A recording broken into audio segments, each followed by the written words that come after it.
Hello and welcome to another See You Next Tuesday. See you next Tuesday. I don't even know what day it is. That's a great start, isn't it? What a great start that is.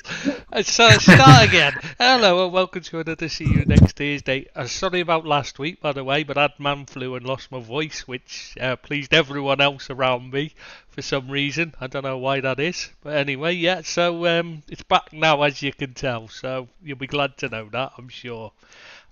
This week we have, of course, our very own sport Billy, Ed25, and Ed83, Seamus the Luckender O'Deeps. How are you two today? I'm good, thank you, and good evening to anyone who both tell us. Seamus, you okay, mate? Yeah, I'm alright as well, but I Okay. just want to ask you, why would anybody want to bother listening to us? You know, you don't know. Somebody's already If in Kim on the live Kardashian chat. can do it. Yeah, that's true, mate. If Kim Kardashian can get both viewers, so can we. Yeah, we'll be there. We'll be past there soon. Yeah. Yeah, see, that's the problem. That's where we've gone wrong. We should do it on video, really, because then we get millions of women tuning in to see it. Yeah, absolutely. Yeah, absolutely. Yeah, that's where we're I'm going. yes. No, I don't know about millions of women. I think billions of men would tune in just to see, like, at least I'm not that bad. That's true. To look at you mean, yeah. Stephen gets the alert and like the opportunity to feel like I actually know something about footy. What, you mean in comparison to us, Stephen? Yeah. Come on, babe. We'll do a Zoom one, won't we? With our faces on there. Yeah, we should do a video one, Nick. We should do a video one time. We'll have to do that one. Have you got a video camera, Seamus, on your? No, only the webcam. Yeah, that's what I mean on the. That's what I mean. No, just a built-in one. That it's not good quality. I could use my phone, but that's what I say. You got your phone. I was just gonna tell you, like, just hold on before you promise something for just next put week. a mask on, mate, and you can be like, you can be all mysterious, you know. So well, anyway, should we get back to the actual football? Because like I think we're supposed to be talking about football. Apparently, I don't know why. But what do we want to start with? Do we want to start with transfers? Do you want to talk about? Yeah, transfers are good. Okay, let's go back because obviously we got 2 weeks, so we got a few to get through. So we'll go back to the beginning. Renato Vegas joined Chelsea from FC Basel. I've not seen much of him. Have you? Either of you? No, I haven't. Supposed to be a bit of a, they seem to think he's a future superstar, but obviously it's FC Basel. You don't really watch a lot of Swiss football, so you only get to see him if they play your team in Europe, really, don't you? Yeah. So you see. Yeah, and how many future? No, so sadly no. But how many 19-year-old future superstars actually turn out to be half decent? I'm not saying the lad is not going to be good, but it's a term that's thrown away too lightly and too easily. Oh, I agree with you. It's everyone. It's everyone that's played a game is now apparently a superstar, isn't they? Before they've even shown anything. Yeah. Yeah. So we don't know anything about him. So I'll move. Yeah, but apparently he's a versatile player. Can play a couple of different roles. So if he's as good as they hope him to be, then he should get a kick about. But I just want to ask, like, didn't they have a left-footed versatile player on their books who then joined Newcastle by the name of Hall? Yeah, but they're going to sell everyone of the that's over the age of 21 now, isn't it? So. Yeah, like you keep saying this so many times, but it quite baffles me as well. Like, they sell a player and then buy a similar profile. Maybe someone who's not quite as developed yet. It's confusing. Like, you should have learned the lesson by now. Yeah, they don't. I don't get their policy, of buying all these players, then selling them off. And they don't seem to make any profit to me. I don't know how it's sustainable what they do. But the thing is, they sell the better players to buy worse players. It just makes no sense. Yeah, it's just a merry-go-round, yeah. I Yeah, agree. if you're buying I better, I like mean, you've got Chalobah there in the centre back, and then you buy in Disasi, Badiashile, Toshin.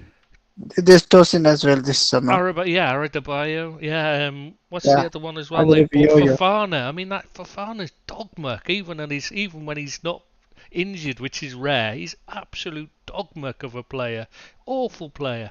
He can't defend at all. I don't know why they paid 80 odd million for him from Leicester. Yeah, 75, 80 something Yeah. like It was somewhere an around that. obscene amount of money for a player who's absolute shite and can't stay fit anyway. But then they'll sell players like Chalobah to make space for him in the squad rather than getting rid of a player that's clearly going to be a failure. It's bizarre. I think they should have just not signed some of these players and kept the youth team players. Yeah. Surely, if they had kept hold of Goi or Tomori, I'm not saying like the players would have Exactly. just been happy to stay, but they wouldn't have done any worse than the guys they've signed instead. So I like you would think they would look at the history because these are new people coming in with all those new ideas, new people, the data scientists, analysts, everything.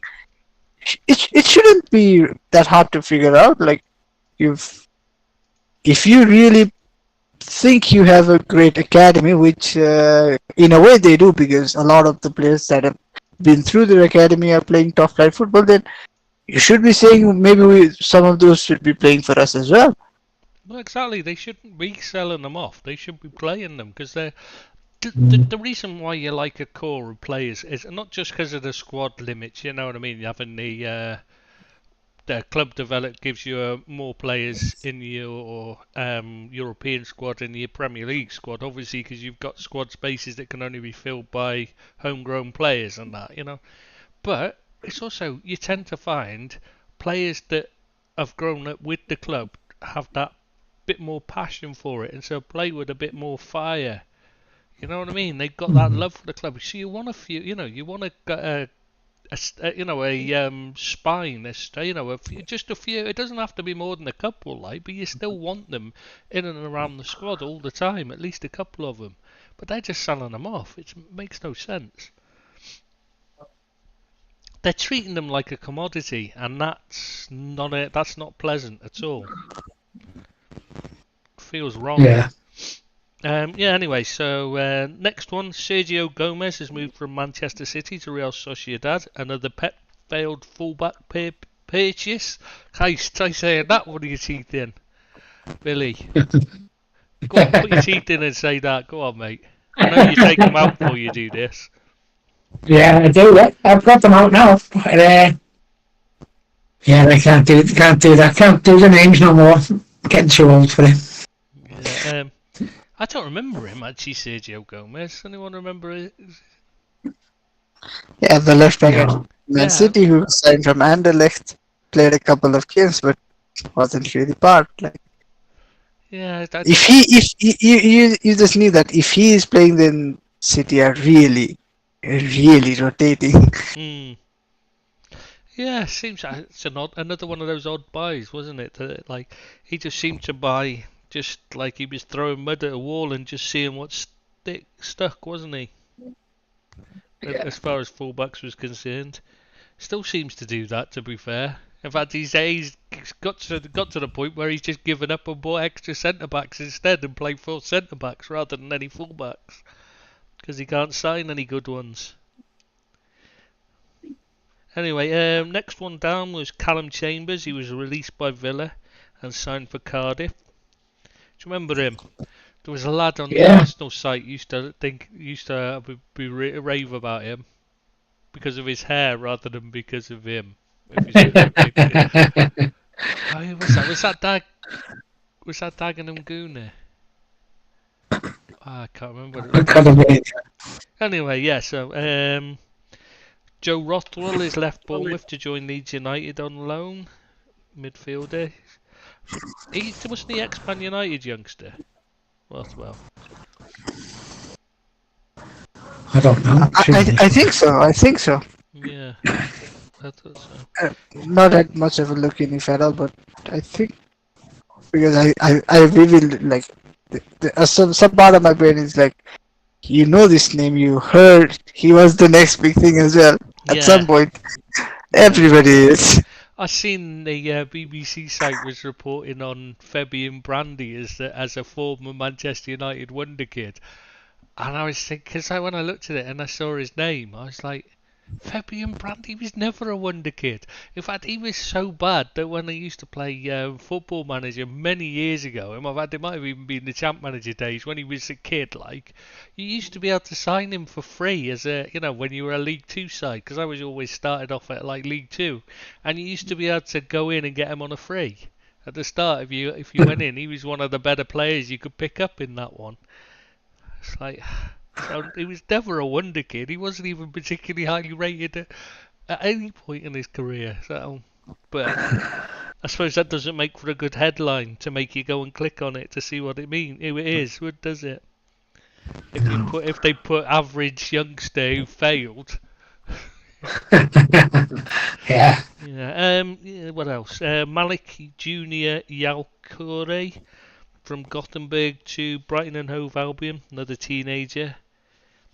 They seem to do well with those kids, though, don't they? They pick up. Yeah, they do, yeah. Yeah.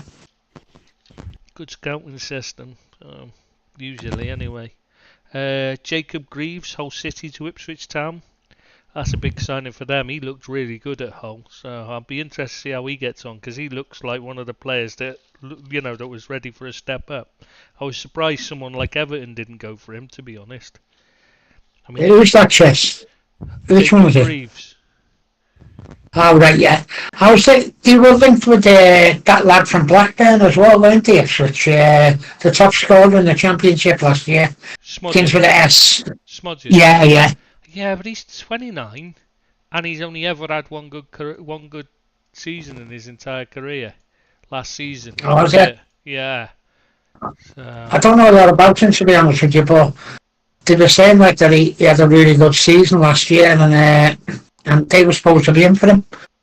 And Everton were interested, but I didn't hear no more on Everton's side. Yeah, I've watched them quite a few times, and I've got to be honest, I don't know how he scored so many goals, because he didn't look a particularly good player to me. He's alright, but he wasn't like, he was weak, he was small, wasn't particularly quick or anything, you know what I mean? He wasn't good movement.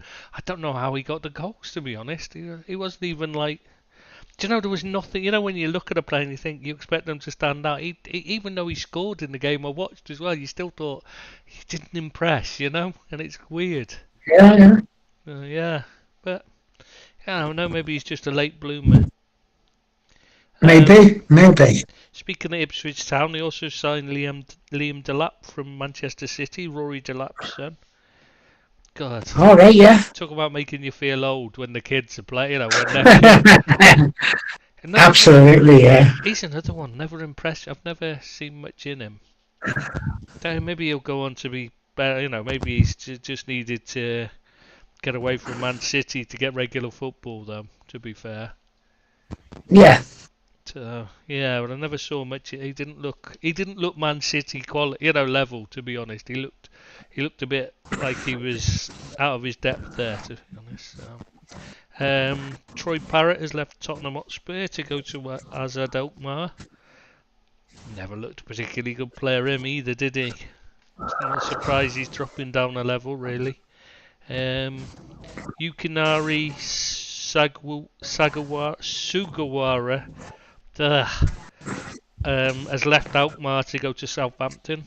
I think he's a fullback, so he must be replacing Kevin Walker-Peters, I would think. Because they seem to be every man and his dog seems to want him, and he's only got a year left on his contract. He's a good player, right. Walker-Peters, isn't he? Yeah, he always looked alright when I've seen him there. I think it was one of the biggest mistakes Tottenham made was selling him in recent years, and they paid a lot. Oh, it's already come from Tottenham? Yeah, just... So you saying something, Seamus? No. Alright, I'm just getting you in, because the next one is Joshua Zirkzee from Bologna to Manchester United. happy with that? I literally have never watched him play. Only watched highlights and everything. But since we've signed him, I've read so many people heaping so much praise on him, saying so many good things. I'm super excited to see how he fares.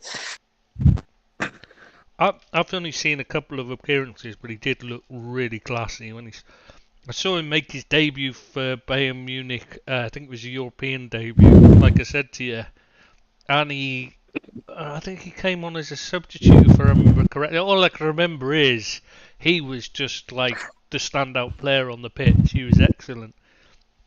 Yeah, that wasn't live. I watched one of the repeat games you see, and it was just like I just sat and watched it, and I thought I like the look of that lad.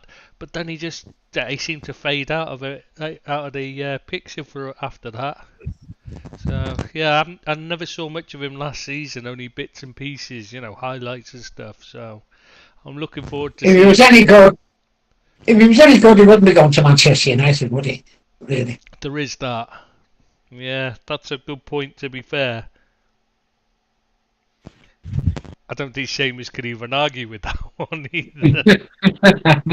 I don't know what exactly Billy said. He just said what a great choice it was by the lad to go to Manchester United. That's all.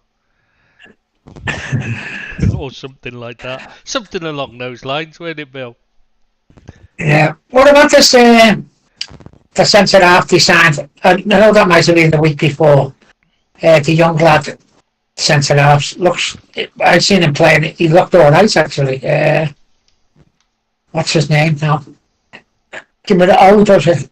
Lenny Yoro. No, that's this. Lenny Yoro. Yeah. That's what I'm thinking of. Yeah, Lenny Yoro. Yeah. Lenny Yoro. He looked all right, but I seen him play, and he looked all right. See, only the highlights, but he seems to have a good game. Yeah, I've seen him play some good, look like a player, and then I've seen footage of him where he looked like a donkey. So, yeah, I don't know now. Right, I sent you that, Chris. I sent you that. Come on. Yeah, that's well, I couldn't remember whether you had sent it to me or whether it was somebody else, because I get so much sent to me. It's a bit, as you know, because I send some of it on to you, so you know how much I get, because you spend about 7 hours a day trawling through all the stuff I send you. Poor bastard, she was getting so fed up of it. Yeah, I don't know. I liked what I saw of him. He's quick, strong. Good on the ball from what I saw. He's only young as well, and he's only young kid. Yeah, he's what, 18, 19, is he? Still a teenager, yeah. Isn't he? He's turning 90. Yeah, hard to tell whether he'll adjust and that, whether it's too early a move or anything like that, but he does look like a decent player, yeah. It's going to be interesting to see how he adapts, isn't it, really? And whether he gets straight into the team or, whether he's has to bide his time. Can't see who's going to keep him out, though, to be honest. I mean... No, the track record suggests he will get some game time. Maybe he won't start the first game, but our centre-up struggled to stay fit last season as well, and that isn't going to change because they're the same people. If Evans gets injured, nobody's surprised. If Lindelof is unavailable, nobody is surprised. That leaves Maguire. If you can't get ahead of Maguire, then you should pack your dreams of playing for him. Yeah, that's a good point. Yeah, if you can't get in ahead of Maguire, you may as well just retire, yeah.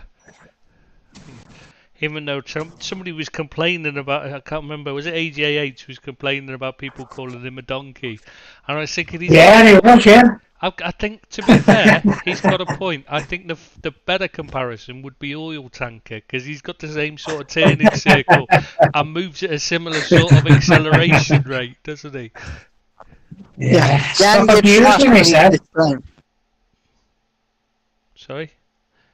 He can get to high speed, but it takes time.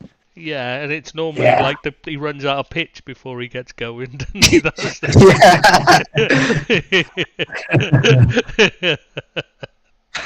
he needs to start running the day before the game to get out to get it. Yeah, Donkey is a bit. It's thrown about too easily, but he's not the best player, and he does get paid as one of the best, and he was brought in for a fee that would get the expectations to be of one of the best. And yeah, we know it's not the player's fault, but sadly that's how it works. Yeah. Price tag isn't the player's fault, but that is how most people judge a player. Yeah. If Maguire was signed for 20 million, he wouldn't be getting the same abuse. Sadly, he didn't choose. Yeah, sadly he didn't choose his price, so he shouldn't get it. But ultimately, that's right. That is right. Yeah, it's not his fault. He's going to take the money with top, and you've got to look at the buyers. The scouts and the buyers. Putting the deal through because it was far too much. I think everyone knew it was far too much for him. Well, but you're also getting paid enormous signing on fees, bonuses, commissions, as well as salary that comes up with being brought in for as huge fees. So you should just you shouldn't just care. You shouldn't care about it. I would say Yeah, but you would care because you'd be glad, you'd be enjoying the fact you got 5%. No. I'm saying like you should. No. I'm saying you shouldn't care about getting a bit of abuse from some players because who cares? Yeah, no, that's true. Just focus on playing well. If you play well, the abuse will stop. Yeah, that's all you need to do is focus on your game, train a bit harder. If you're bothered about criticism, then stay behind after training and work on your game. Yeah, nobody was giving him so much abuse at the back end of last season because he played his way into the team. He was playing on merit, not on price tag, so nobody was on his back as much. Yeah, exactly. Yeah, and that's what he needs to do, and that's what they should do. But none of them do that. They draw the line. Yeah, it's not just him. It should apply to everyone. Just get on with your business, try to play your best, and then if you start playing well, then the abuses will soon turn into praise. Well, if you don't like what's being said, don't fucking read social media. You've got plenty of other things you can do with your life. Why do you need to read it? And I don't understand them. I have no idea what people were saying anything about me, but I guarantee it wouldn't be nice if I read stuff talked about, but said about me or the sites. But I don't read it, so I don't care. Yeah. Anyway, so next transfer, Nuno Tavares went from Arsenal to Lazio on loan. He's really struggled to nail down a place there, and he was at Forest last season, wasn't he? Yeah. I never seen much of him, to be honest with you. I think I've only seen him play one game. Yeah, he looked good in calamitous for Forest, but then but most of the time he's awful. Yeah, for Arsenal he was calamitous, and as I'm sure we will establish pretty soon, Arteta doesn't like natural fullbacks anyways. Yeah. And he's not even that great to warrant a complaint from others that, hey ho, what's happening? So do you think Calafiori's coming in to play left back? Sort of. I don't know, because every Arsenal supporter was saying what's his name, Gabriel is... No, there were people suggesting he's better than Saliba, he's having a better season than Saliba, so surely he ain't gonna be replaced. No, I'm saying it wasn't... Gabriel. Many people were saying she was having good and all, but he ain't gonna replace Gabriel then. Yeah, they look a really good combination, Gabriel and Saliba. Saliba, yeah. Complicated. So I wouldn't change it. I wouldn't break it up. You have to be crazy to. But he's there if you need to. If you need an injury cover or. So how we get on. But if I'm signing one luxury player, I'd want to be Calafiori just for the modelling gigs. Yeah, well, and the stories about his, the laugh about his missus.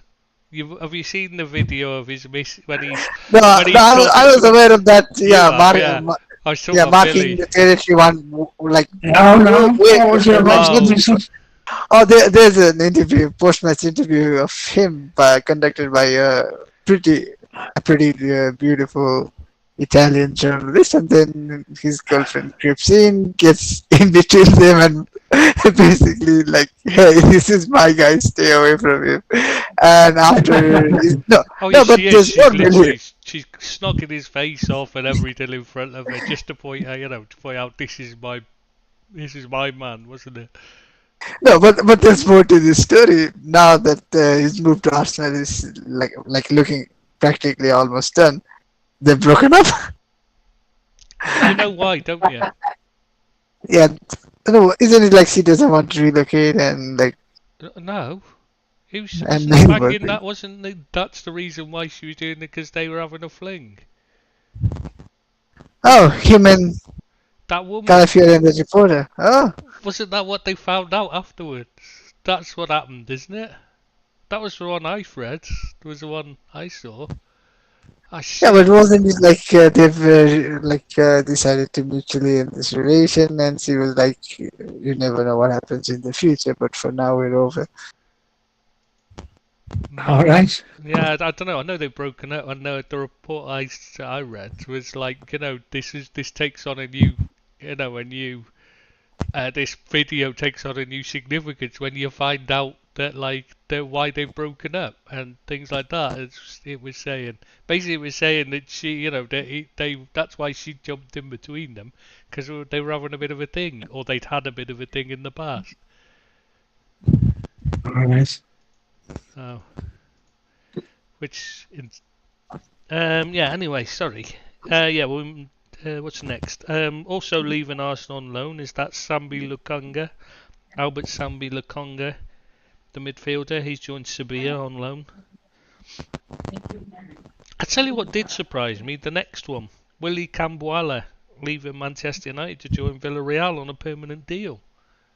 I was very surprised at that. When you consider there's so many others there they could move on. Yeah, but I guess he wanted more game time. We'll see if he gets that at Villarreal, but he only had a year left on his deal. Reportedly, he refused the offer he had on the table from the club for an extension. There's a buyback and sell on as well, I think. So I'm happy if everything goes well for him, then we can maybe look to try and bring him back. But he is also one of the guys who struggled with his fitness, so let's see how it goes. Yeah, it's just unusual to sell off a player like that, or it's not costing much in wages and that for when it's such a cheap amount. Yeah, but apparently he was looking for more game time, so. Yeah, no, I'm not, I understand. I'm not too negative about the whole thing. You can't keep everyone happy. I guess we see Lenioro as a replacement for him. Probably he sees Lenioro being ahead of him now, so. Yeah, it's understandable, but I was just a bit surprised it was him rather than Maguire or Lindelof. Lindelof, yeah, exactly. Or, I understand keeping Evans, good experience to have around, and he's a very, very good player. But Varane gone now, Chris. Sorry? Yeah, Varane is out. Varane's gone, Oh hasn't he? yeah, he's left. Yeah. Yeah, and he was crap, and he was one of the most overrated players. Just anybody that plays for Real Madrid, by sheer virtue of the fact they play for Real Madrid, gets suddenly rated at like twice the ability they actually have. Yeah, it's ridiculous. I mean, they have some great players, don't get me wrong, but they also have some that aren't great. And it's stupid to say they're great just because they played for Real Madrid, and it annoys me. And he was one of them. Varane, he was not a particularly good defender. Not a bad defender, but not a good defender. You know what I mean? He was just a very average player with quite a bit of pace at one time, but he's injury prone. Yeah. Bit of a knob as well. He always came across as anyway. Because he wouldn't stay if Ten Hag stayed, would he? Yep. I don't know if he said. Yeah, they didn't get along that great Not at all. last season. So Anyway, next transfer was Kiefer Moore, left Bournemouth to go to Sheffield United. It's not really a big deal, that one, is it? He was crap. No. Get rid of him. Get rid of him. Absolutely. Everton won next. Lewis Warrington leaving Everton to go to Leyton Orient, so it's a bit of a step up there. I hope he can handle that step up in class. Could be a bit of a problem for him. I liked Warrington, he never really got a chance, but I'd like him to, he never moved on. He come on with a good reputation, young kid, and he stayed at the same level. He never really stepped up for Warrington, so sorry to see him go. I like to see lads coming through us all clubs, but he just never actually made the grade. So good luck to him. He's going to earn money out of football, so he's just got to say some do, some don't. So good luck to the lad. Yeah, I'm still not convinced he'll be able to step up to that kind of level though from Everton. Yeah. Are they League 2? It's going to be a tough one. Yeah. That.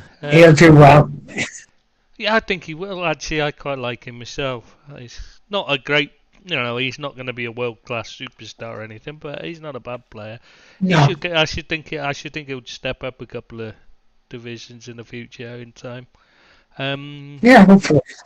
Flynn Downs has left West Ham United to go back to Southampton. Obviously, he spent last year on loan to him. He was a strange buy.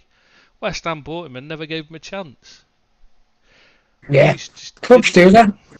Moyes just didn't seem to want him, and yet brings him in and then doesn't play him. Really odd. Moyes is a strange manager, though, isn't he? He really is, yeah. He's his own man, I'd say that, but he seems to make a lot of wrong decisions. If you know what I mean. He likes a certain type of player. He's not a big player of people with skill. He'd sooner have a grafter than a skillful player, and that's what gets the crowd against him all the time.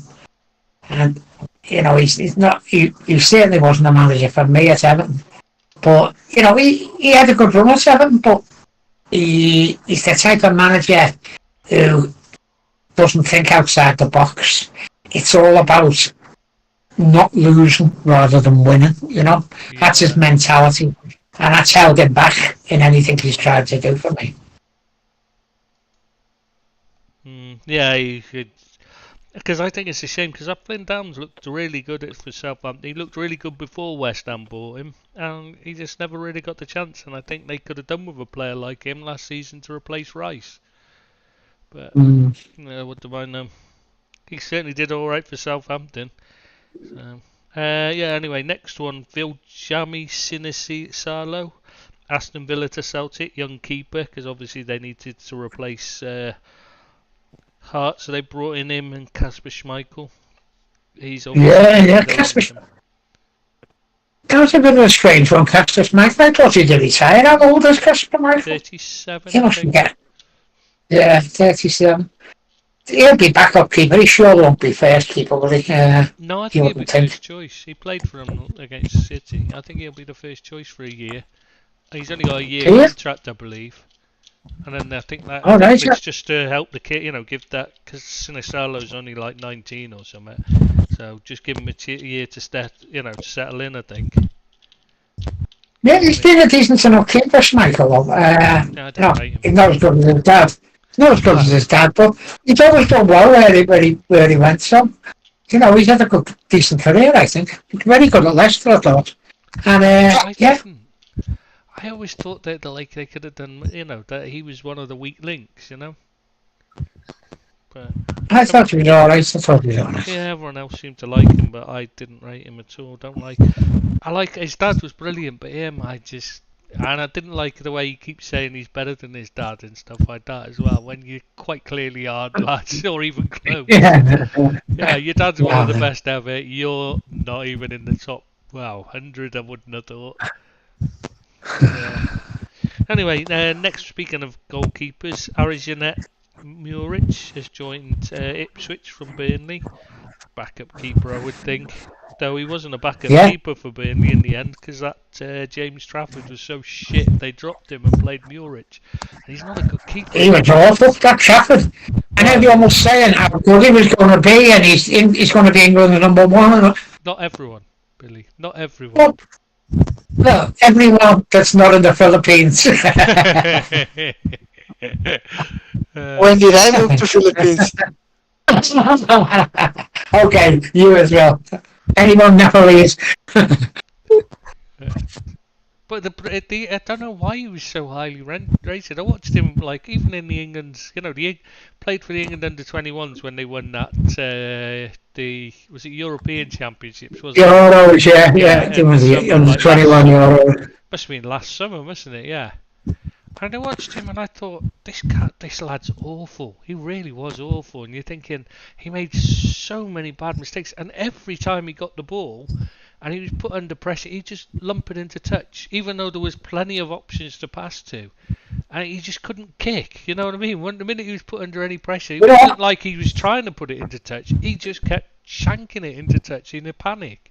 He's awful. I'm blaming the manager for that, though, Trish, because they had players who didn't want the ball and he wanted to play out from the back. And with the keeper, little triangles between the keeper, the fullbacks and the centre half. And it cost them relegation for the simple reason they didn't have the players capable of playing out from the back, and he was one of them. Yeah. His footballing skills are not good enough to warrant a place in a top side, and he was found out. But I think a lot of that's down to company. I think he tried to walk before he could run before he could walk, and I think that was one of his big downfalls. But he must have watched that lad play regularly, because he was at City alongside him for years. So he must have watched him. So he must have been able to see that this lad can't kick a ball. You think so? Yeah, and he went and signed him for big money.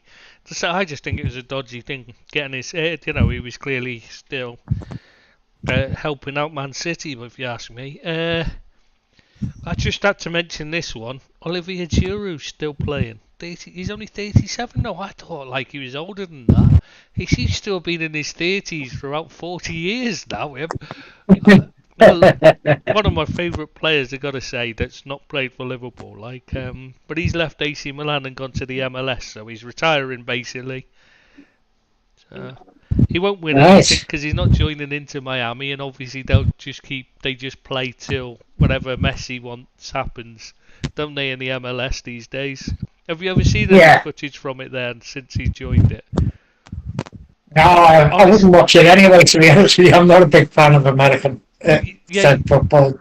You watch it and they're literally giving the decisions Messi chooses. I mean, isn't it shameless?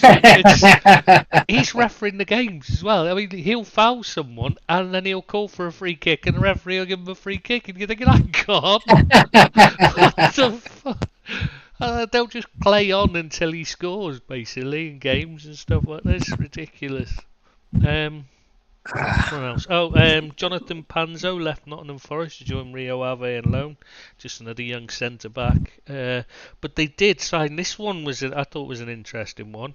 He's a peak age as well. Nikola Milenkovic joining Forest from Fiorentina. At what time he was wanted by everyone, weren't he?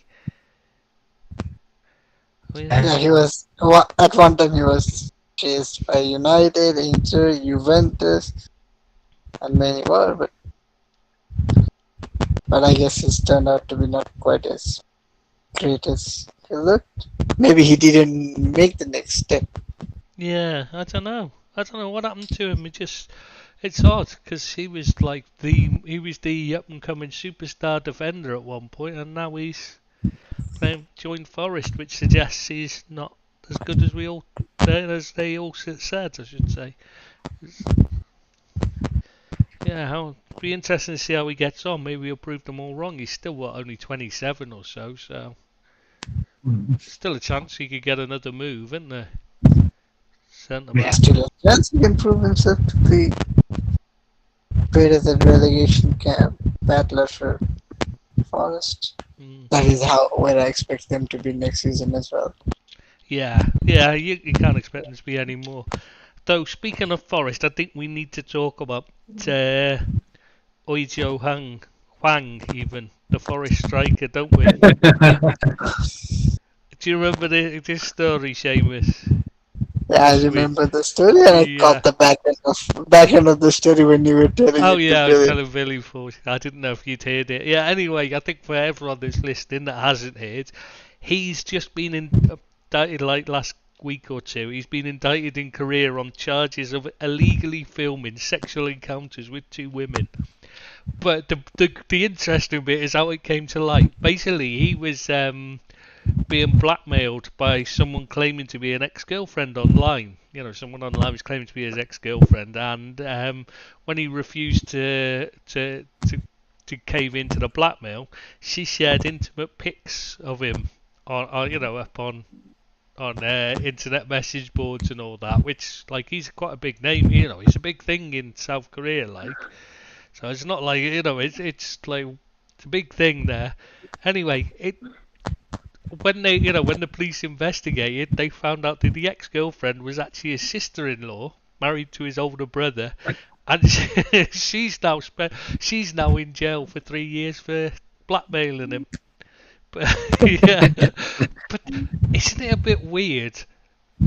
Unless he's a bit Ryan Giggs like, you know, isn't it a bit weird that his sister-in-law's got intimate pictures of him naked, you know, having sexual encounters with women?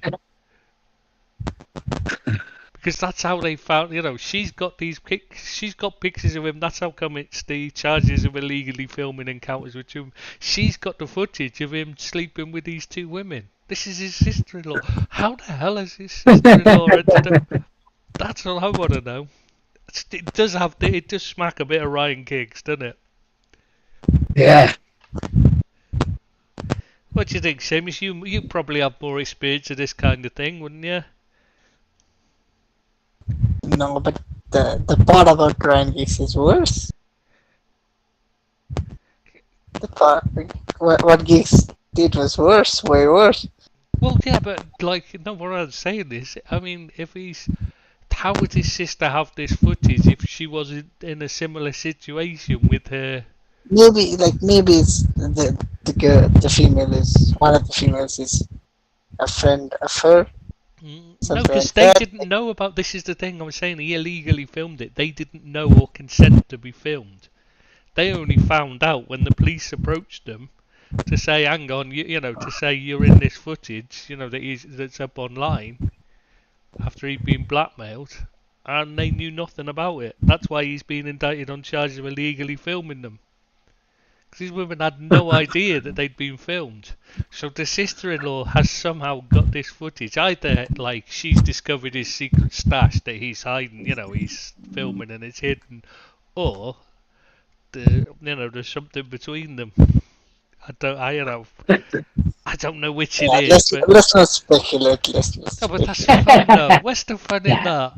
Let's speculate. You're such a misery. God, we should call you Ed 2.5. Because you're miserable like him, spoil all our fun. But you're only half of him. Yeah, but I don't bring any fun myself. Yeah, you never bring any fun. You miserable git. God. Jeez, why did we invite him? Hey, whose idea was it to have him on the pod? I'm here to bring down the averages. That's all I'm good for. Yeah, that's exactly what you're here for. Because the average age is going up in a few days as well. Fucking hell. I'm really dread this next week. Next week's not happening, by the way. We've cancelled next week, just like to say. Yeah, how old are you getting next week? 21. And how old are you today? 49. And how old were you last year? 21. How old will you be 2 years from now, 21. somebody doesn't know how to count above 21. No, I'm sticking with 21. That's it. I've stopped. That's enough. Nobody wants to get older than that. It gets boring. You know what, Tris, after teasing you for years, now I'm starting to realize I'm also 21. Yeah, you're no longer 21. You old get. Yeah. No, I'm also 21. I've been like 21 for I don't know how many years now. Yeah, it's better that way, mate. You don't have to be responsible when you're 21. After 21, you have to start being responsible, don't you, Bill? Yeah, absolutely. When I'm 21, I'll tell you. Yeah. Yeah, 121 you mean? Hey! Yeah, he's well past that, mate. Oh, Stephen was 21 again last Saturday. Happy birthday, mate. You never want to get older than 21. It's not No. worth it. It's no fun. Right, where were we? Back to the transfers anyway, sorry. Leaving Manchester United wasn't a shock move, this one, but a bit of a surprise he went to Marseille. It was Mason Greenwood. Yeah, still not mention his name, to be honest with you. Disgusts me. Yeah, they had to get rid of him. I think they got a good deal, actually, and they've got something like a 50% buyback clause on the. Yes, there's a sale on. No buyback, there's a sale on. Oh, yeah. And I think he was a hell of a player, but what a horrible person. I think, he could have been so much more. Could have done really well. And he probably would still have a good career, but I think he could have been a really special player. I think he was a special player. But you can't do things like he done and expect to, get any sort of respect at all. People can't get it back in British football, not a bit. I'm just surprised because, as we know, the person that does the deals for Marseille is a woman. You wouldn't have thought she'd want anything to do with him, but there you go. Just shows that some people don't give a shit about morals when it comes to other good. Business. Yeah, that business, that's nothing to do with morals at all. No moral compass whatsoever. You're breaking up, Bill. And he said that it's like it's breaking up. Yeah, you like your... I haven't...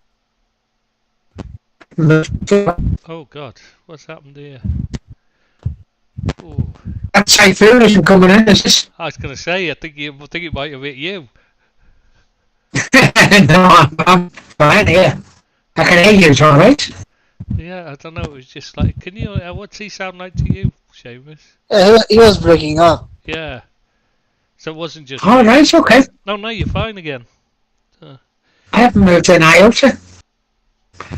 So glad to be got rid of Greenwood then, Seamus. Yeah, good riddance. Yeah. Nothing more to say. Good riddance. I don't think think there's anything good about him, even the riddance. Let's be honest. Next one. This one shouldn't be a surprise. Cheap deal from the feeder club to Man City. Estat Troyes, Savio, whatever you want to call him. The next Brazilian superstar, supposedly. I mean, he is supposed to be a bit special. I know when he joined Girona, he says the manager Michel said to the directors that we're going to finish in the top 6 or something this season because when he saw him training because of him. So. Is he that good? Have you seen much of him, Chris? No, but he was supposed to be there. And according to the people I know that Spanish. Obviously, they watch Spanish football. They think he was the best player in Spain last season. Oh, right, Real okay. Madrid fans and that saying it even over Jude Bellingham, saying obviously Jude Bellingham's a better player, is in part of a better team, but as a standalone player, he was the one that made the biggest difference. Is what I should say, rather than. All right. He dragged that team up pretty much on his own, they reckon. Oh. And so he plays centre mid, does he, Tris? I don't actually know. I never asked him. Now that is a very good question. I never asked him where he played. Because I think Kevin De Bruyne wanted to go. They're not letting him go, but it looked as though he wanted out. Or what I've read about Kevin De Bruyne, and he said he's going to keep him for another season. Guardiola. So I wonder if he was brought to replace Kevin De Bruyne. He did seem to be the one that was set to go. Oh, Bournemouth are had to sign Dean Hyson, I see. Hussein, even. Whatever you spell it, I don't know. That'll be a good signing for them if they get him. Yeah. I don't know if you've seen much of him. No. No, no, but he's supposed to be really good. Yeah, anyway, sorry. Oh, shit. No, I was looking to see whether he was... Oh, God. Why are no pages loading up when they're doing this? Sorry, I'm trying to do it, but... No pages are fucking loading. I hate it when it goes really slow. When you when you try and look at stuff, it just stops working, everything, when you're doing this. Right. Anyway, yeah, next transfer, Jaden Philogene, Hull City to Villa. I assume that was a signing to get him to go to Everton or something, was part of the... Yeah, we were in for him, I believe, but he had three choices to make. It was Ipswich, Everton or Villa. And I don't know whether they had a clause in the thing that they could buy him back if they wanted to. Because it was for the same money for the three teams. I think they had the buyback price set. So yeah, 19 million. He's supposedly a very good player. I haven't seen much of him. I didn't see much of Hull City last year. But everyone's saying he had a really good season, so I've seen if you want to watch. Seen a lot of clips of him because he was a bit of a what do you call it? A bit of a flash, one of those that produced a lot of flash moments, like so. Savinia, he's a right. He scored a couple of goals. He's a winger, apparently. Savinia. Yeah, right winger. Yeah. Sorry, it took a while for that to load up. I thought he was, but I needed to check. Rather than just say yeah he is, because I never actually asked. Yeah, Jaden Philogene is as well, actually. Yeah, as well as Savinio. But yeah, he's been really tricky. He scored some really, some goals.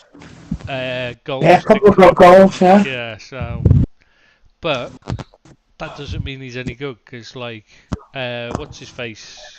Elise and Eze do the same, but most of the games are, most of their play's awful. So, lazy and that. I don't know what Philogene's like the rest of the time. I suppose we'll find out this season. Speaking of Aston Villa, Philip Marshall's left them to go to Crewe on loan. I don't know anything about him though, sorry. Tyrese Francis left Fulham to go to Wigan Athletic. Again, don't know anything about him. He isn't even that young. He's like 22, 23 or so. I just noticed that I know he's not actually still with the Premier League, but Alberto Moreno's moved to Como from Villarreal. I just thought, I liked him. Nice lad. 32. Free transfer. It's a free transfer. Yeah, to join Como though. I mean, it's like a nice place to live, but I don't think I'd want to play under Fabregas myself. Como, but they Dennis Wise is their director of football or whatever you call it there, isn't he? CEO, that's it. Anyway, Brighton's Polish lad Kasper Kozlovski's joined Gaziantep in Turkey. Again, not a player I've seen a lot of. Another one. Is it a permanent or a loan deal? Permanent, I believe, but I'm not 100% sure because it wasn't certain at the time. It hadn't been confirmed last time I looked. Speaking of Villa again, some lad called Amadou Onana left Everton. Yeah. Yeah. What did you think? Yeah, there's never a bit. never as big a fan, you know, Tris. I don't think he suited Everton. You know, we're a bit of a last year we were a bit of a hit and run side. Not the greatest football, but he never seemed to have enough energy for me, and he never played that much.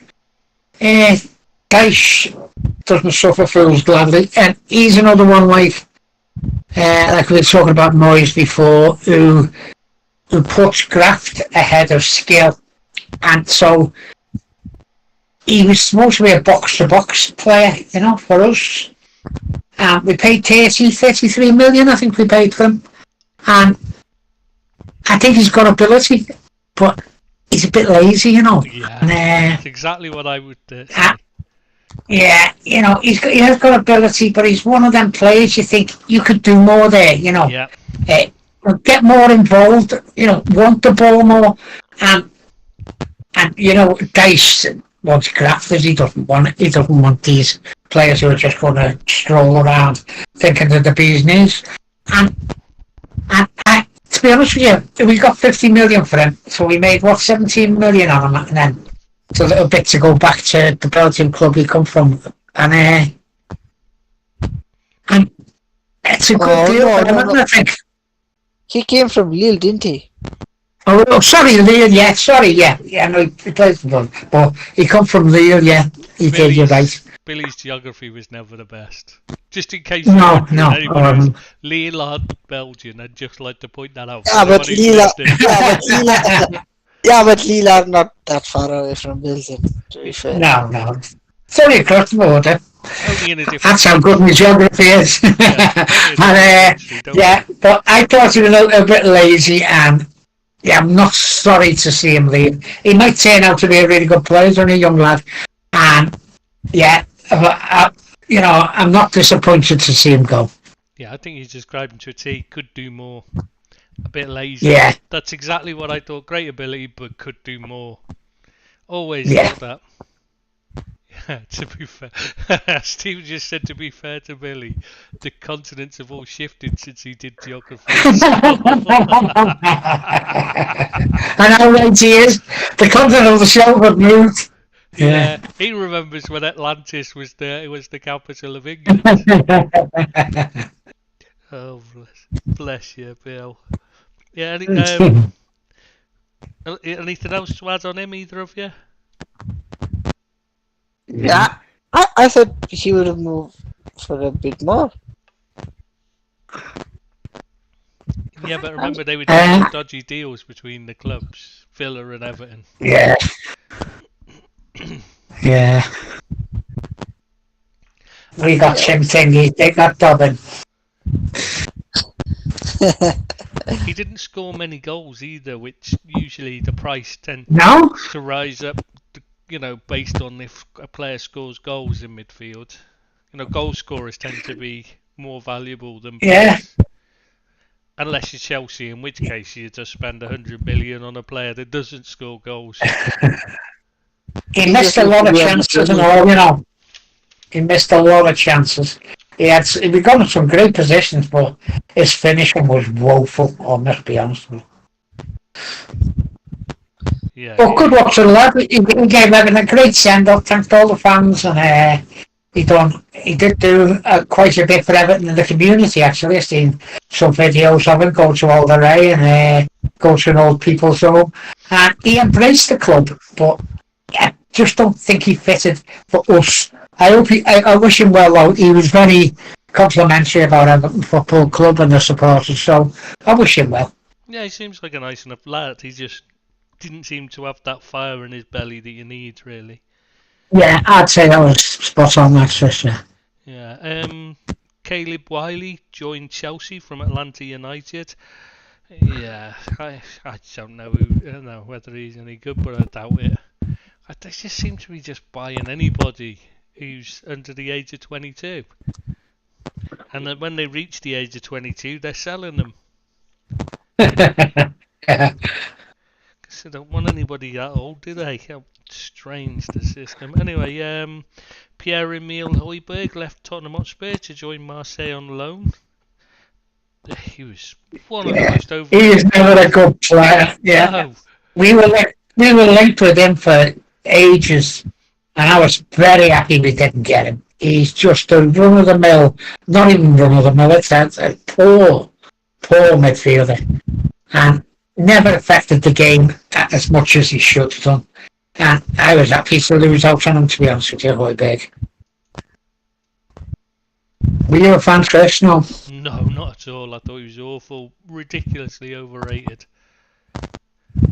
People used to go on about how great he was, and I'd be watching him and thinking, am I watching the wrong player? Because he's just not a good player.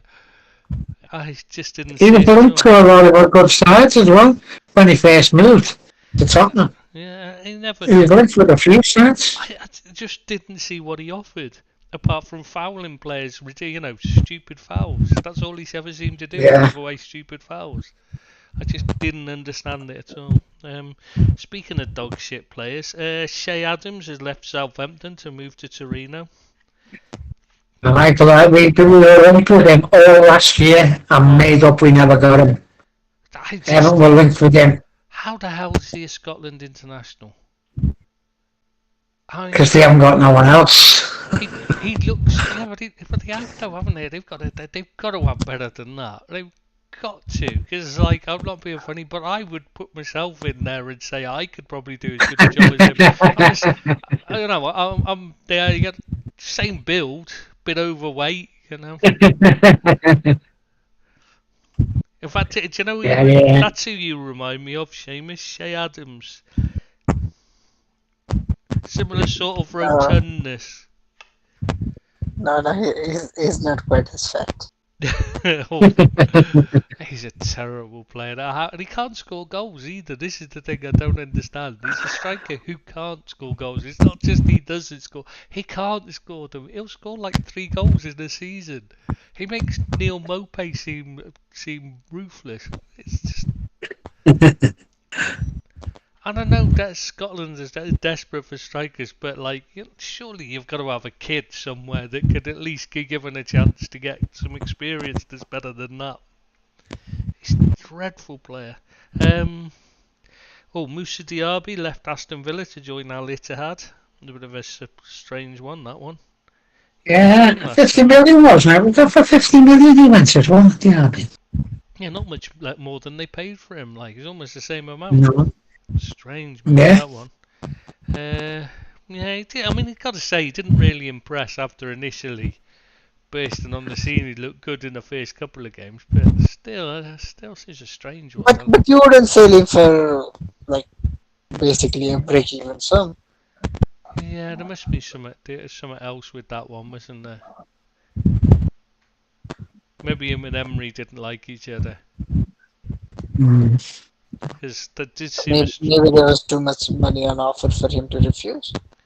Yeah, but Villa didn't have to take the money. That's the thing.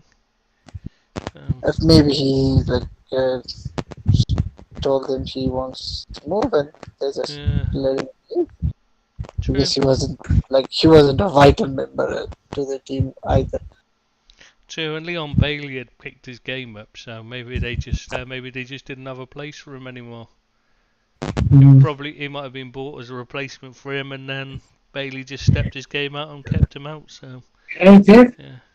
He finished the season well, Bailey. To be honest with you, I wasn't a big fan of him early doors, but he did definitely improve as the season went on. Problem with Bailey is he tends to pick up a lot of injuries because he's quick. So he tends to pick up a lot of hamstring problems, you know what I mean? And he misses a lot of games. His explosivity is yeah. probably That's exactly the word I was looking for. Thank you, Seamus. He made a difference to them now. This is why I'm here, to provide the English expertise.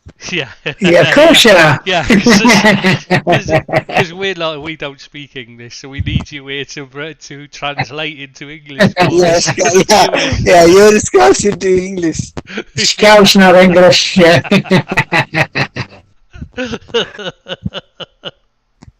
The worrying thing is you probably are, for 90% of the people that will listen to this, you probably are the one that they'll understand more easily.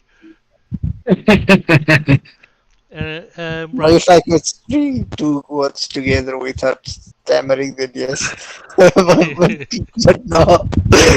Like I told you last week, it's gotten worse. I don't know how. I don't know how it could get worse. No. Now it genuinely has. I'm starting to think maybe there's a neurological issue here. It's getting old, mate. You're getting old. Your mind's going. No, but I've been 21 like for Alzheimer's. years now. I'm not getting older. Well, clearly you are. You're taking myself and Billy's age. That's what it is. We're just getting younger, and you're getting older for both of us. So that's what's happening. Right, next one, David Ozo from Crystal Palace to Derby County on loan. Sorry, don't know anything about him either.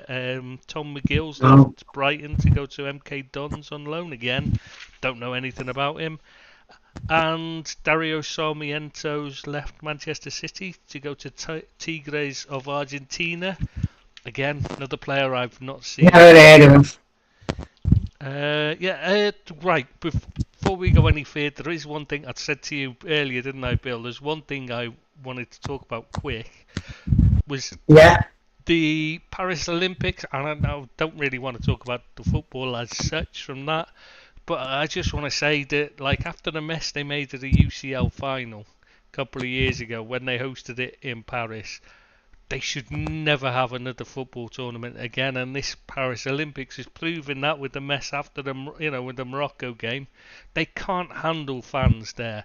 The Paris Saint-Germain fans are nothing but animals in the face. They cause there's so many problems.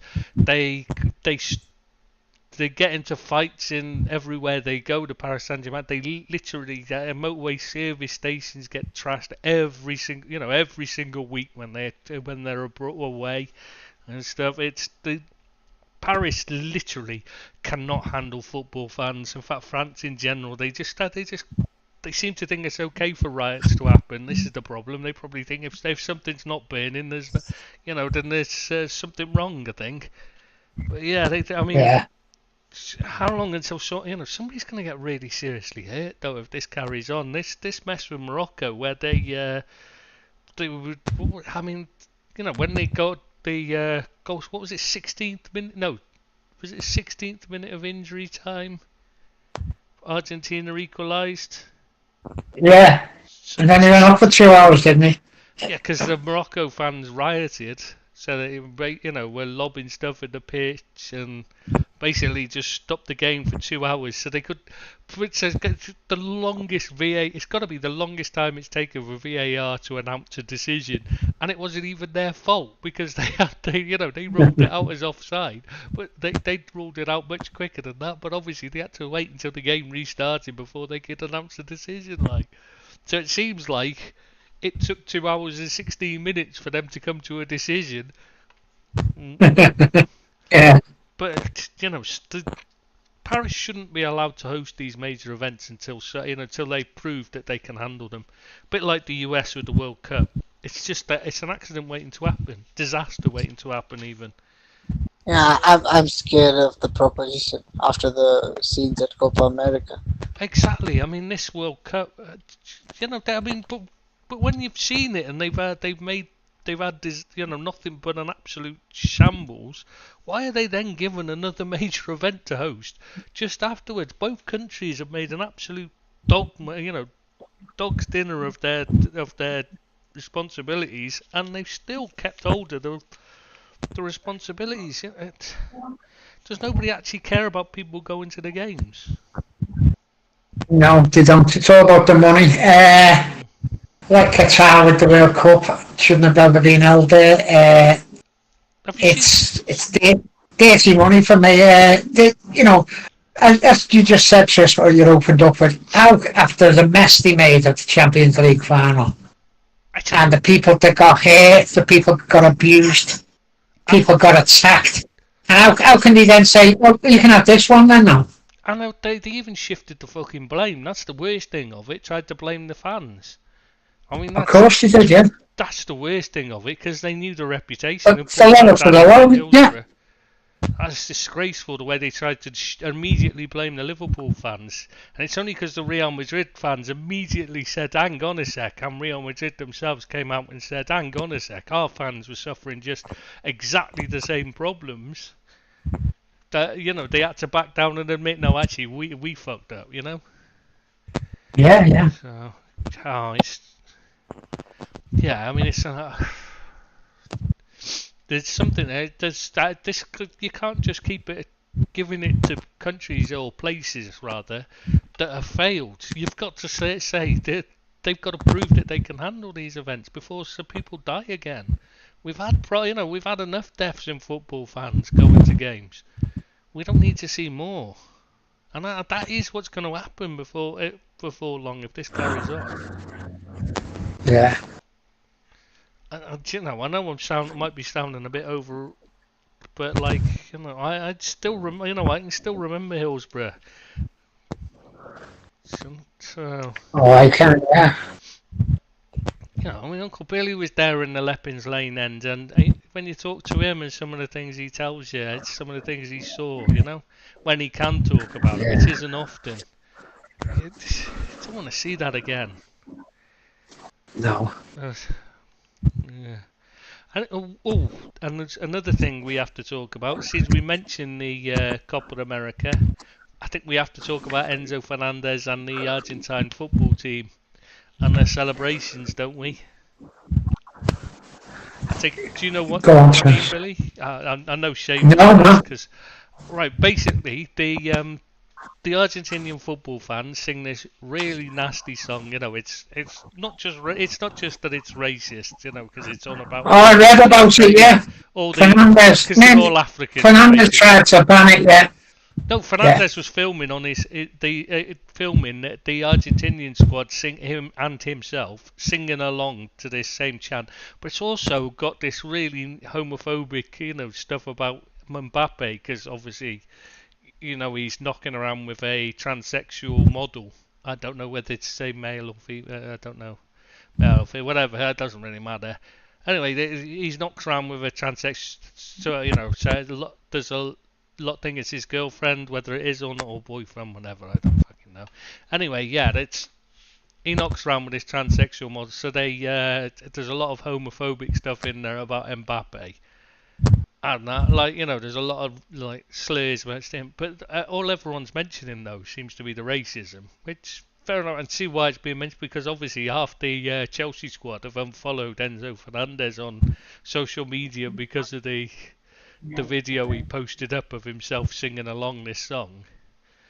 Especially all the French, they've got a load of French players, obviously, at Chelsea. They've got a bunch of French players, like Fofana and people like that. So, they're not fucking... But, but it's not just that. He's then followed it up by...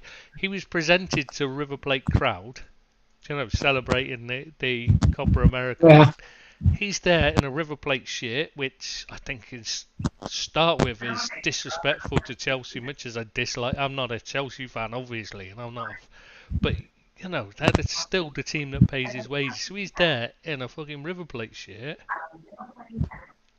at River Plate Stadium, being presented to the fans, and they start singing it, and he's just waving and laughing. I'm thinking, Jesus Christ, lad, the first thing you do after, you know that Chelsea are investigating you and that, one, you shouldn't be wearing a River Plate shirt anyway.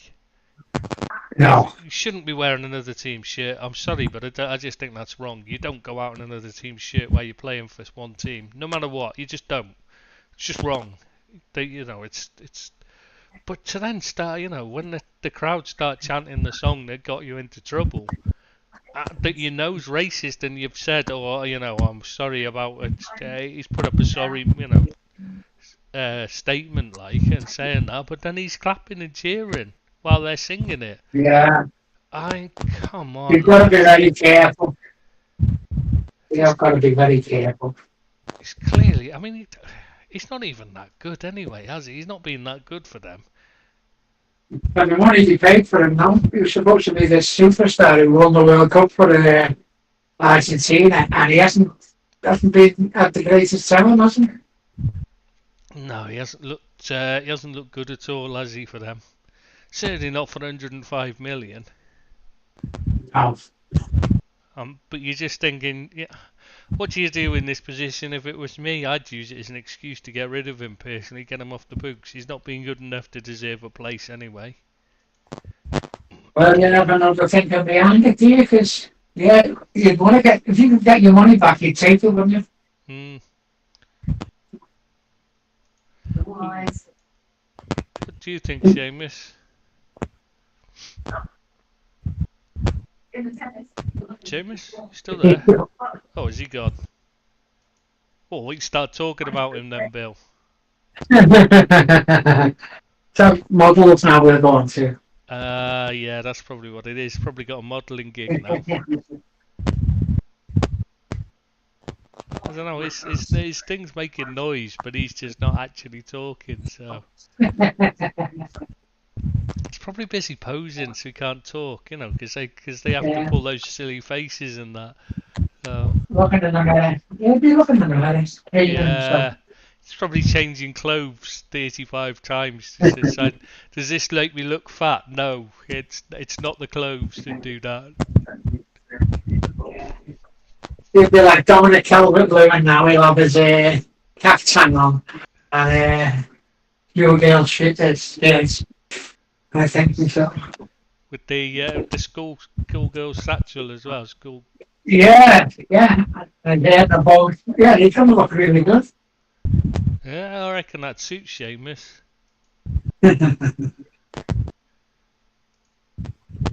Has he gone? Has he actually gone? Or I have no idea. Oh, he must have problems. So, I don't know. Yeah, I can hear this microphone. But yeah. I can't hear it. Clicking and that. And I can see it shows up on Discord, you know, the green thing round it to show he's speaking, but yeah. Through.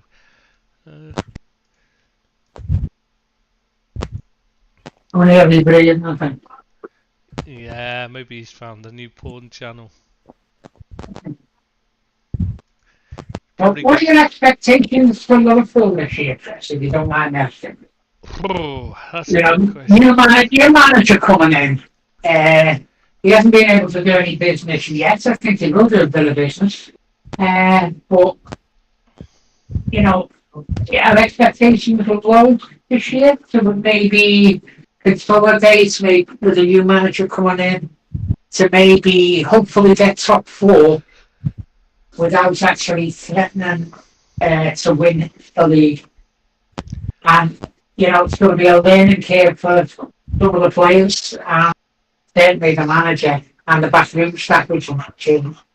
Do you not think there'll be a bit of transfer business going on next month? Once he's had a chance to have a good look at the squad. That's what he said. I think they'll pull one or two in. I don't think it's going to have a massive spending spree. No, the squad doesn't does it? I don't think it needs it, no. And, you know, people are clamouring. They always do, like, you know, shiny new toys and all that, you know. But I don't think Liverpool need much, especially if he can keep hold of Salah, keep hold of Van Dijk, and Trent stays, which hopefully he will. I'd like to see, you know, but he's only got a year. Because him, BBD and Salah have all got a year left. Now, next year might be a different kettle of fish, you know, but for this season, I think they would have got enough to get in the top four. Oh, easy. It's the problem last season wasn't the players. You know, the problem with the tactics. Alinda's ball was just bollocks. It was awful. You know, I mean, as Chelsea showed yesterday, the inverted fullback system is shit. It does not work. I mean, they struggled so badly against Wrexham, not because Wrexham are any good, but because Wrexham did exactly all you need to do when you're playing against a team that inverts the fullbacks. You just play with two wide men, and every time you get the ball, bang it up to the corner. Yeah. And that's it. That's all you need to do, is bang it up to the corner where the fullback should be. And because there's no fullback there, your winger's got open space to get the ball. and you've got the opposition in trouble already, and that's all you got to do with it every single time, and that's all they did. They just, I mean, it was almost like you'd call it spam if it was done on the way they did it. I mean, it was just ridiculous, just pinging the ball straight into the corner, bang, bang. That's all you have to do. It's too easy to deal with. I do not understand how the inverted fullback has become this this system that everyone seems to think is the answer. It's not. There wasn't even a problem that needed fixing that it's fixing. If you see what I mean, it's a solution to a problem that didn't exist by creating more problems instead. I hate inverted fullbacks. I really do. They do not. I can see how it works sometimes in the odd game because it allows your midfield to move up a bit. Yeah, I can see that. But 9 times out of 10, your fullbacks aren't very good at coming inside and playing in midfield. So what it's actually doing is causing you more problems. As well as opening up a huge space on the wide areas at the back, you've got your fullbacks in a position they're not comfortable. So what's the point in it? Yeah, I get that. Especially if you got players like Trent Alexander-Arnold and Andy Robertson, who are so good at getting down the line. Why do you want them to come inside?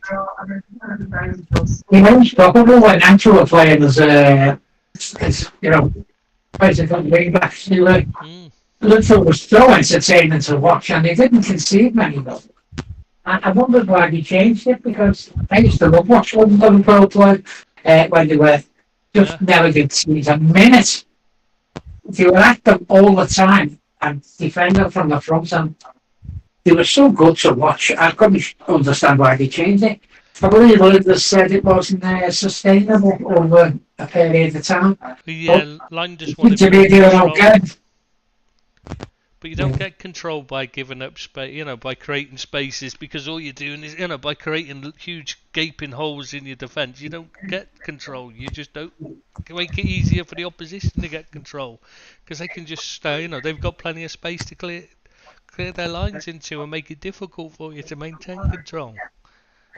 And they seem to concede a goal first in every game. I know they never, but it seemed that way. Close. That they conceding goals, the first goal, on a lot of occasions that you wouldn't expect them to. It was something, wasn't it? 18 times out of the 38 league games that Liverpool conceded the first goal. Something ridiculous. And they put you on your back foot. Just put you on the back foot all the time. It was terrible. We were winning games in spite of the tactics most of the time. We were having to change from them to constantly to actually cause any problems. It was ridiculous. I mean, how they couldn't see it, I just don't. Just don't get it. At their best was when Bradley wasn't really, when Bradley came in because Trent got injured and they had to drop it because Bradley couldn't know. Initially, obviously, when he first came in, had been playing as a wing back and had no training as an inverted fullback, so they had to go with a wing back system. They had to revert basic. But as he got, as time went on, they were gradually working on inverting him, and his output was worse. You know what I mean? It just didn't. Yeah. I really hope this inverted wing back fad dies out quickly, because it's not interesting to watch either. It doesn't make for good football. All it needs is a Sam Allardyce type game. That's it. It just deals with that. It beats it every time because that's all you do is exactly what Sam Allardyce would be. He'd hoof that ball into the corner every time and pump it into the box, and they'd score. 9 times, it'd score lots of goals against any of these teams. Allardyce teams, much as I dislike Allardyce, he would destroy Man City with the way they play these days, and Liverpool when they were under the last couple of seasons, and Arsenal how they play, and that with these huge gaping holes down the wings, he would absolutely lap it up. And any lower league team that doesn't try and copy them, any team that plays lower league style football rather than trying to copy them, will beat them, or at least get, if they had players of a similar quality, will beat them easily. The only reason that City have got a chance is because they got better quality players. The only reason the higher league teams beat them isn't because they're better tactics, because they're better players. it's just really frustrating to watch as well. It's so boring, this inverted fullback tactic. Yeah. It Yeah, I'm with you on that. kills the flair in the game because nobody's attacking down. At least with Slot, he likes width from his wingers. He likes them to attack. You know what I mean? Yeah. So, there's a lot more. He likes a bit more into. I'm hoping it'll be a lot more exciting than what we saw last year. He likes a bit more aggression in the press and that. So back to how it was before, because that was for me was the biggest miss is the lack of intensity. Liverpool's intensity was one of the biggest parts of their game. Yeah, I agree with that. Yeah. Yeah, but they were so good to watch, weren't they? And they started becoming, sitting back and slow, and it was very deliberate, and that wasn't the way I've watched Liverpool for the last. Well, I've watched them for donkey's years, you know what I mean. And when they're playing like they did when Klopp first came, not on the front foot all the time, and the players worked so hard for each other, and they were a delight to watch. They weren't great to watch in the last season, to be honest with you. No, I didn't think about seasons. it. Last 2 seasons, yeah. It'd been moving away from it for a while, because that's what London wanted, yeah. Yeah, Linders was suggesting to, and Klopp, obviously he likes his assistants to help him with the thing. But yeah, it's. I'm hoping Slot will just bring a bit more excitement back. That's all. Hard to tell until we see, obviously. But the thing is, the squad should be good enough to be top 3. Yeah. You look at the other. Man City and Arsenal should be first and second. It should be between them again. Should be, might not be, obviously. But those two do look a step ahead. They've got plenty of money to spend, and they've been spending it, and they keep spending it. And Savinho should make a huge difference with City, and Arsenal look like they're going to fix one of their biggest weaknesses, which was the left back with Calafiori. So yeah, they just need to get a striker now.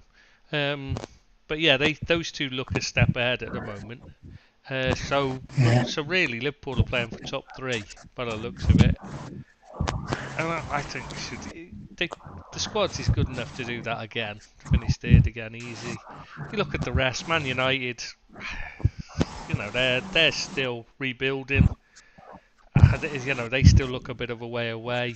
And with a bit of luck, Ten Hag will be being replaced by Southgate anyway, part way through the season. So that put them straight out of the mix. We're all praying for that, yeah. Oh, fucking right, mate. I think we all are.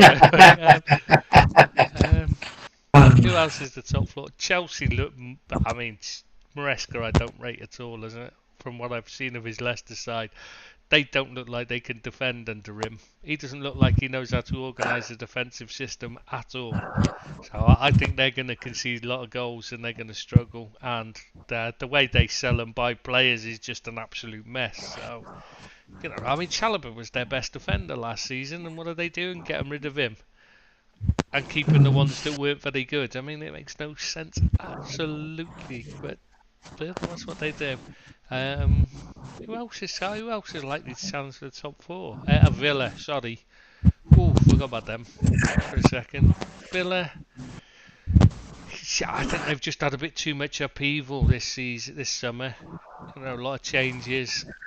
But the big one for me, their big problem is going to be that they're having to play Champions League as well as Premier League. Yeah. And I think that will stop them actually making a step up. I think they'll be looking just finishing the top 4.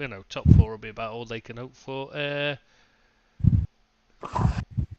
Who else? They brought a couple of good players, though. I know they're trying to get there, but as you say, with the Champions League as well, fighting on 4 fronts, it's a hard season for them. Yeah, I think it's just a bit too much for them to 2 or 4. Who's the? Spurs are just going to be Spurs again, aren't they? I wasn't. I hadn't even considered Spurs as a. Yeah, Newcastle on the periphery, but still not good enough to get there. No, they haven't really improved, have they? To be honest. No. Yeah, I don't really see anybody else as being a potential challenger for the top 4. So yeah. No. I mean, Everton look like they've improved. Palace have improved, and under a good manager now. Bournemouth might make it, but they're not going to be. You're talking about the next step down. It's the upper. Yeah, there's tiers. Yeah, top there's half, tiers. Yeah, they're the ones fighting for the rest of the top half with Brighton, by the looks of it. Yeah. Those 3. Yeah. Those 3 look to be the next step down from the ones we've already mentioned. 4, sorry. Yes, the 3 who come up. The 3 who come up, would you expect them to be the 3 who go down? I'm just thinking that who else? Maybe Brentford might be the only ones I can see struggling. I can see Nottingham Forest being in the fight for it, but I think they're good enough now. They've got enough good players, unless they lose Murillo. I think they'll stay up. So yeah, you got to look at Leicester, Ipswich, and Southampton, isn't it? Yeah. Yeah, they do look like the likely ones. Oh, we forgot when we were talking about the mid-table battle. We forgot about West Ham and Wolves. I think those 2 will be in there as well. Wolves were a surprise package for me last year, and I thought they'd struggle. I expected them to struggle a bit, but they've done so well. And that's such hard luck with VAR decisions. More than anyone. We all have a moan about them, but they got the rawest end of the deal. Definitely. And they could have been 3 or 4 places better off than what they were, because they had a very good season and were really hard to beat. And I'm a big fan of the manager. I think he's done really well. And I like Wolves. I like the style of play that they do, And, yeah, I wish you all good things for Wolves. Yeah, they look to have strengthened as well. I don't see them in a relegation battle. I think it's. No. I don't see Fulham either dropping into a relegation. I don't see them going any. I think they'll just be hovering just above the relegation places, but I don't think they'll actually be dragged into it. I think the one that will struggle for me of the regular Premier League teams is Brentford. Definitely. Ipswich, Leicester, Southampton will be in a relegation battle. I think Brentford will be in there with them. And Forest, but I think Forest is strong enough to stay, to just stay above, finish above them. I don't know whether Nuno is the right fit for them. I'm not his biggest fan, to be honest with you. Nuno Espirito Santo. I think they will be on the periphery down there, I'd like to think Everton won't, but you just never know. If they do go into administration, Everton start with 9 points on the back foot again. You just never know. I hadn't thought of that. What happens if there's points deductions and that for Everton and Forest? Yeah. And that, you know what I mean? There could be, Yeah. Yeah. Yeah, Everton could start with -9 if they go into administration, because with the Friedkin deal going tits up, it's still in a very precarious position. So a lot's going to. I still can't see them finishing down there, though. To be honest, I think you'll be all right this season, easy. Like you would have been last season if you hadn't have, even with the dot points, you were never going to get relegated. Like we kept saying to you.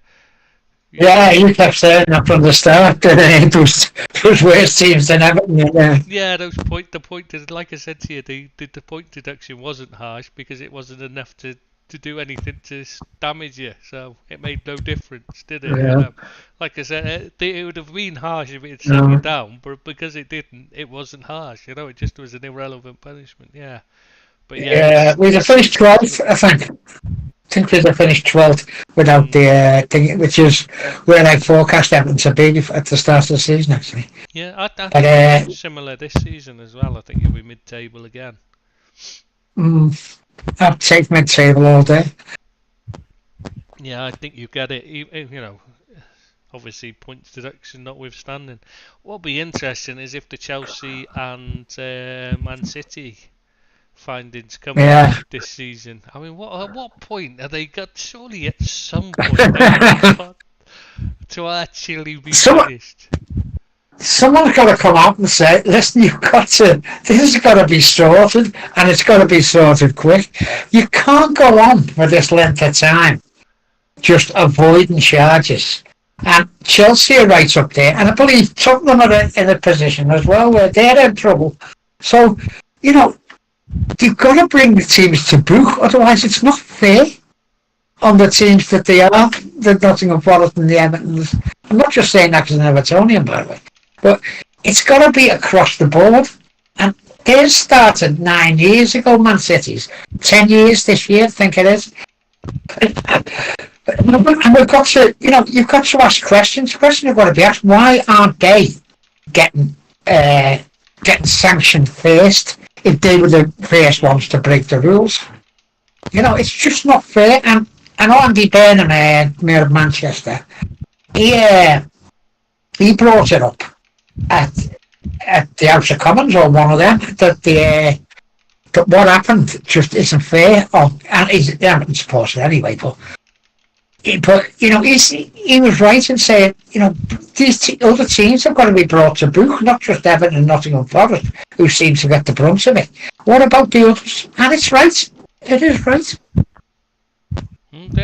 It's just the City thing is, at some point somebody's got to actually down and say, you can't keep having a team winning the league and hoovering up all the trophies when they've cheated to do so, and not say, hang on, we've got to hand out this punishment before we can carry on, because otherwise every single thing they've won since it's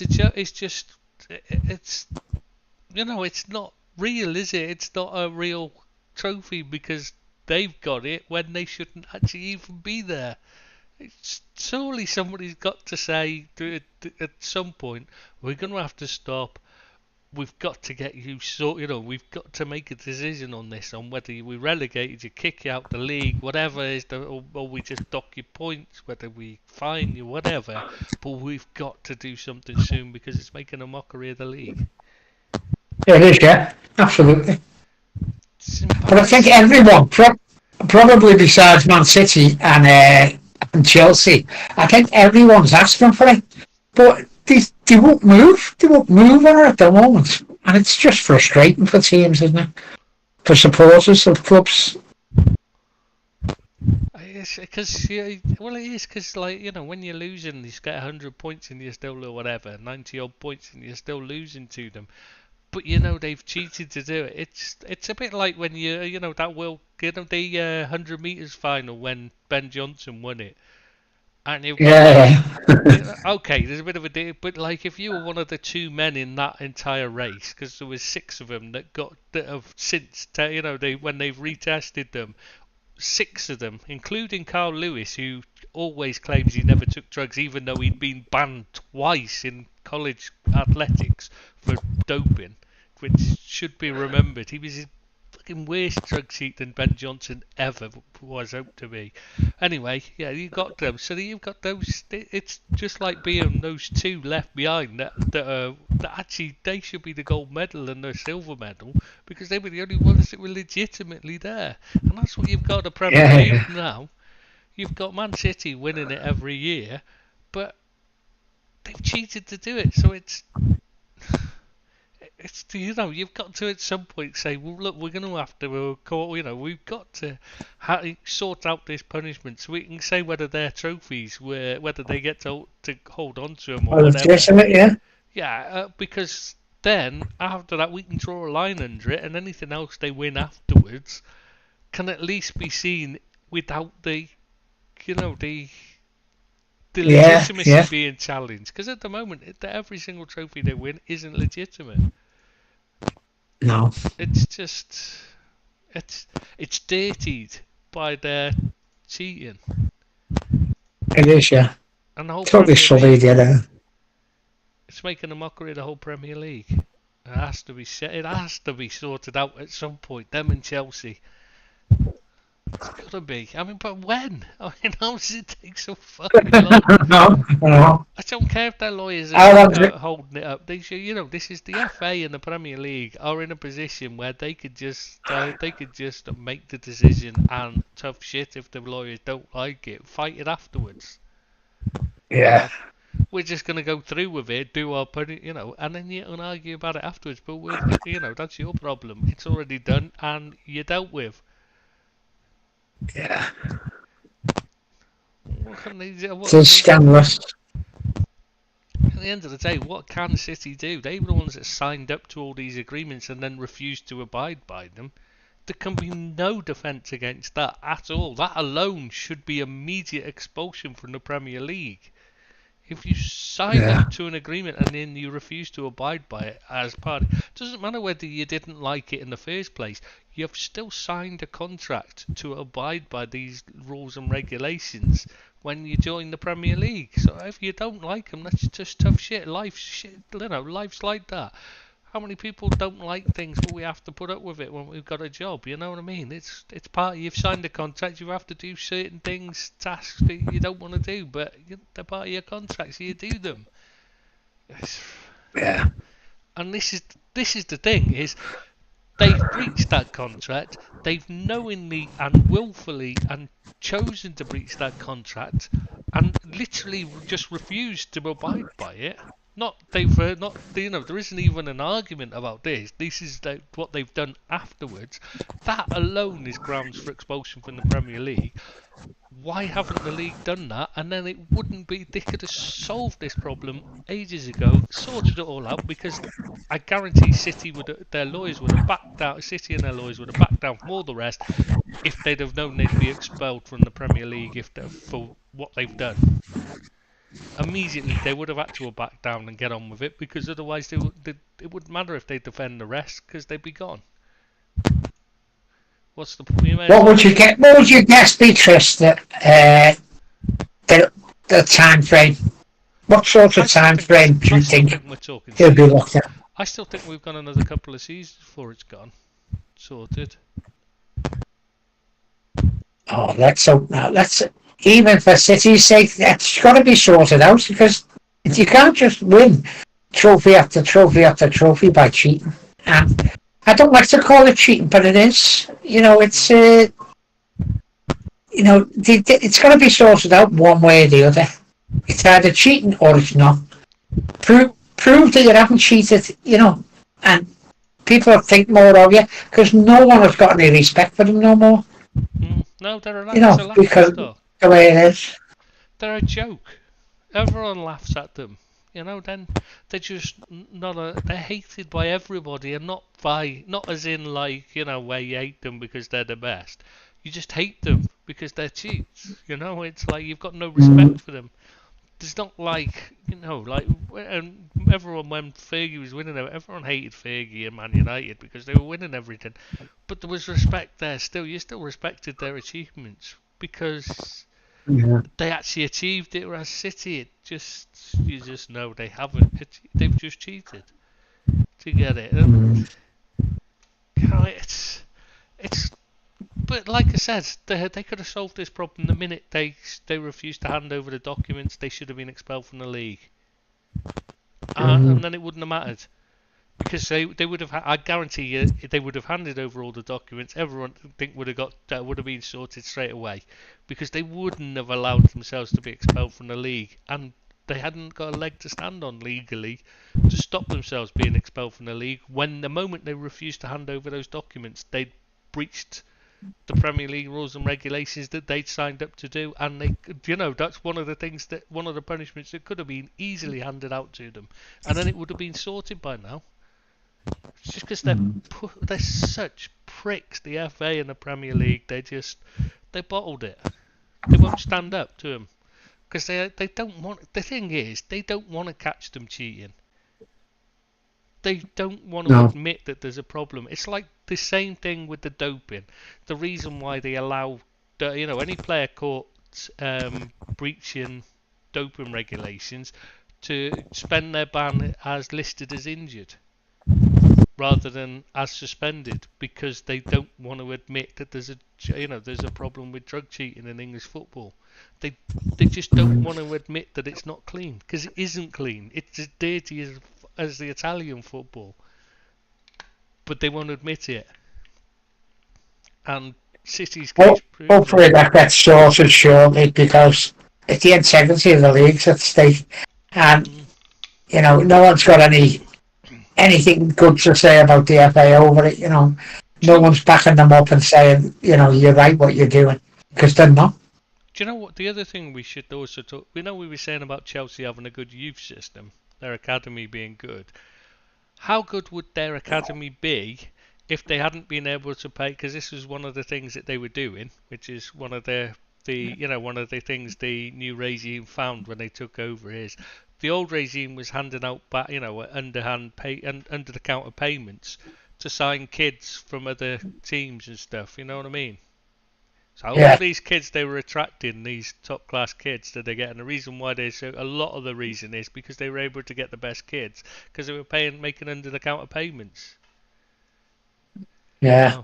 How good would their academy actually be if they weren't cheating to build it in the first place?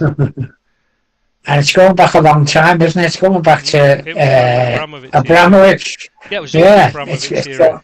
Because when the new lot came in, they would do it. They did an audit to find out where the club's accounts were, so they could set it. Knew what they had to spend and all that, and they found this. All this evidence of hidden under the counter payments and stuff. So. Yeah, and they were the ones that reported it to the FA. That's why it's a totally different situation from the Man City thing, because it's not the same regime, and obviously there's the difficulty. Obviously they didn't know what was going on this new regime.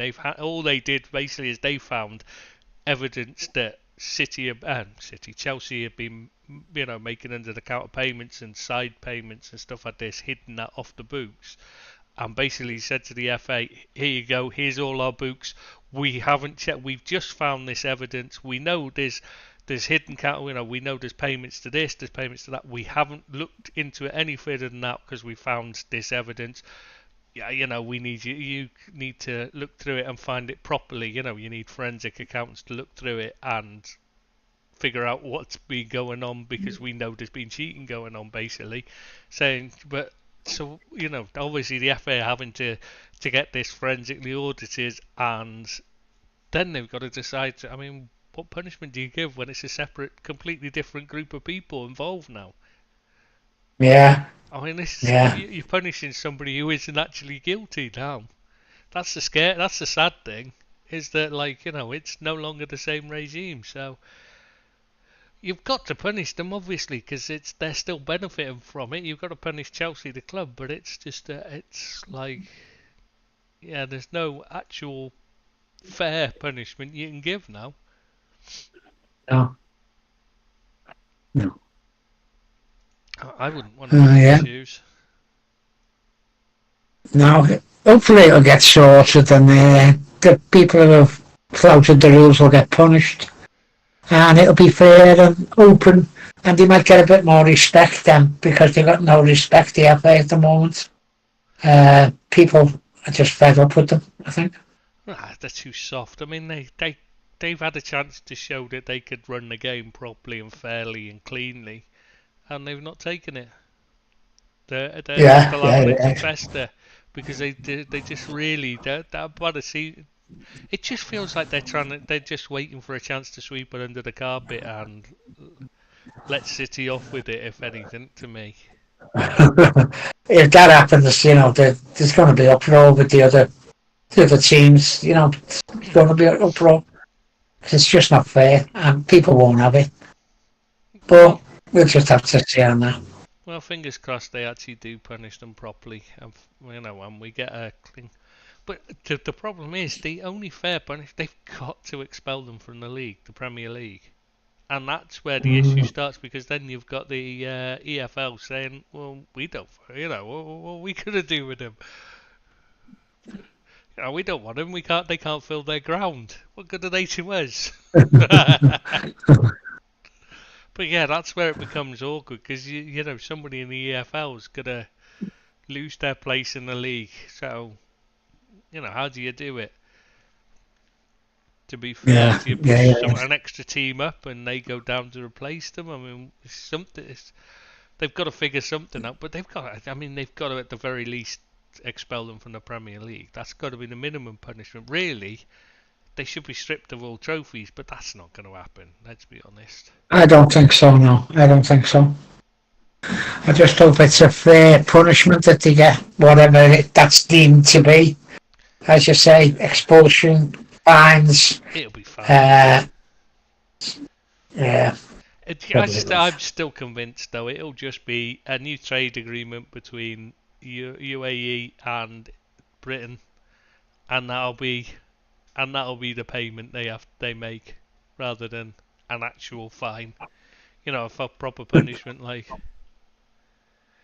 well, let's hope not. Let's hope it doesn't come to that. Right, Tris, I'm going to go and get me tea. I'm having jacket potato with cheese, Oh, that's and pork steaks with it, and beans. Yeah, that's it. you fat That's. bastard. Jeez, I've got to look after myself. your missus must be knackered cooking all that for you, because we know you can't cook. No, I'm not a great cook. No, I'm not a great cook. I pretend to be a chef, but I'm not really. No, I do like my food, I must admit, but You're eating it, but me not too. cooking it. Yeah, absolutely. Right, Tris, it's Alright, been a blast. I shall see you next Thursday See you next Thursday. and see you online. Thank you to anyone. Okay, ta-ra, Tris. Thanks, boys. Ta-ra. Bye bye, mate. Thank you to anyone that's listened, and see you next Thursday. I think Seamus must have fallen asleep. I'm sorry, he's old. Can't handle the late nights, bless him. Take care, all. Thank you for listening, Stephen, mate. Take care, and nice to see you again, Kaz, as well, Kai. I'll speak to you soon. See you next week.